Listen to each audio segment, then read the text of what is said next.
السلام علیکم ورحمۃ اللہ وبرکاتہ۔ اعوذ باللہ من الشیطان الرجیم، بسم اللہ الرحمن الرحیم۔ بچوں، آج ہم 8ویں جماعت میں اردو پڑھنے جا رہے ہیں اور میرا موضوع جو ہے وہ جابر بن حیان۔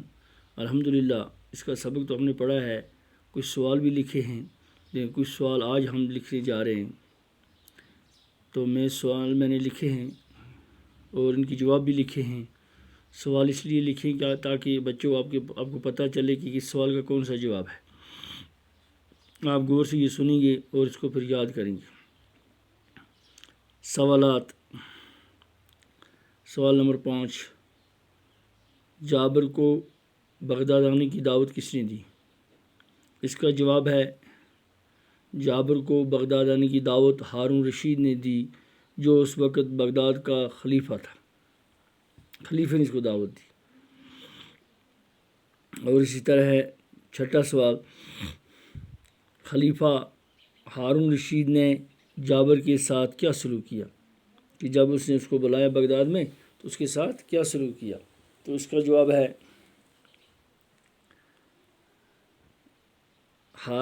خلیفہ ہارون رشید نے جابر کی بڑی قدر کی۔ جب اس کو اپنے پاس بلایا تو اس کی بڑی قدر کی، کیونکہ اس نے بڑے بڑے کام کیے تھے۔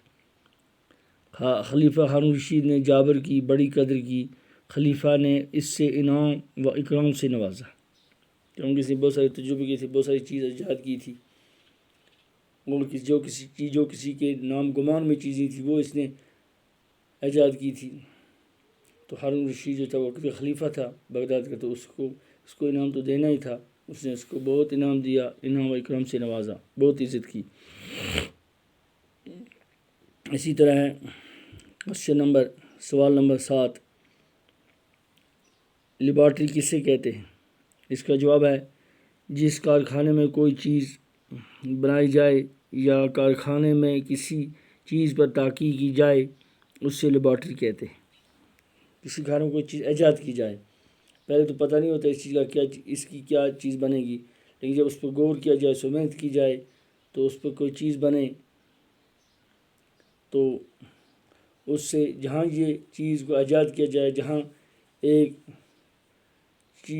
کچی چیز کو لیبارٹری میں ڈال کر، کسی تجربہ گاہ میں ڈال کر اسے کچھ بنایا جائے تو اس کو لیبارٹری کہتے ہیں۔ اسی طرح ہے کوشچن نمبر 8، نائٹرک ایسڈ کو کس دھات کے برتن میں رکھا جا سکتا ہے؟ اس کا جواب ہے، نائٹرک ایسڈ کو سونے اور شیشے کے برتن میں رکھا جا سکتا ہے۔ نائٹرک ایسڈ جس وقت جابر بن حیان نے ایجاد کیا تو اس کے بہت سارے برتن ضائع ہو گئے، کیونکہ ہر ایک برتن کو نائٹرک ایسڈ سے سوراخ ہو جاتا تھا، لیکن بعد میں 2 ہی برتن ایسے نکلے جن پر یہ کامیاب ہو گیا، جن کو نائٹرک ایسڈ رکھنے سے سوراخ نہیں ہوا۔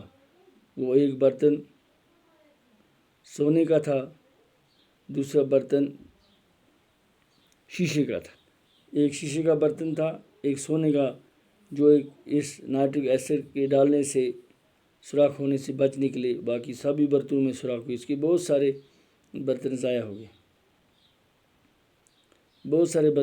گئے، جن میں سوراخ پڑ گئے نائٹرک ایسڈ ڈالنے سے، لیکن 2 ہی برتن بچے جن میں سوراخ نہیں ہوئے۔ تو یہ میں نے سوال لکھے، آپ نے سنے، آپ مہربانی کریں گے کہ ان سوالوں کو یاد کریں گے اور اس کی کاپی بنائیں گے، کیونکہ جب کاپی بنائیں گے تب آپ کو ان کی یاد رہے گی۔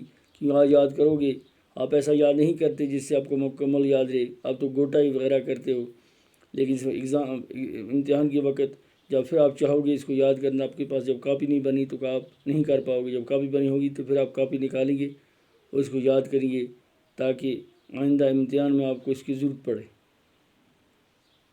پڑے، کیونکہ ہر ایک سبق کی جو بھی استاد پڑھائے اس کی کاپی بنانی چاہیے، کیونکہ یہ ایک خلاصہ بنتا ہے۔ جب پھر کہیں امتحان کے ٹائم یاد پہ یہ سوال مجھے یاد کرنے ہیں تو کاپی نکالی، فٹافٹ سوال مل جاتے ہیں۔ اگر کاپی نہیں بنائی، بولا چلو کوئی بات نہیں، ہم نے سن لیے، پڑھ لیے، اب کون بنائے گا، تو بعد میں وہ بچہ پچھتاتا ہے۔ جو آج محنت کرے گا، کاپی بنائے گا، کل اس کے لیے کوئی پریشانی نہیں ہوگی۔ جو کاپی نہیں بنائے گا کل وہ پریشان ہو جائے گا۔ تو یہ اس کی کاپی بنانا اور اچھی طرح اس کو یاد کرنا، کیونکہ آپ کو آئندہ کے لیے اس کی بہت ضرورت آپ کو پڑے گی۔ باقی وسلام۔